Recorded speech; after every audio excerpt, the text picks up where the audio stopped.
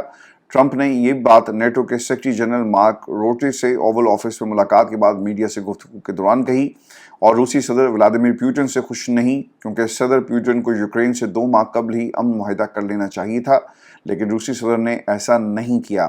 Ukraine کو patriot missile system فراہم کریں گے تاکہ یوکرین روس کے خلاف جنگ میں اپنا دفاع کر سکے. ٹرمپ نے یوکرین کو پیٹریاٹ میزائل دفاعی سسٹم فراہم کرنے کا بھی اعلان کر دیا ہے. تو یہ ایک میجر ڈیولپمنٹ ہے انٹرنیشنل ویورز. یہ ہماری آج کی نشست تھی. اپنے کمنٹ ضرور بھیجیں. چینل کو سبسکرائب کرنا مت بھولیں. اجازت دیجیے. اللہ نے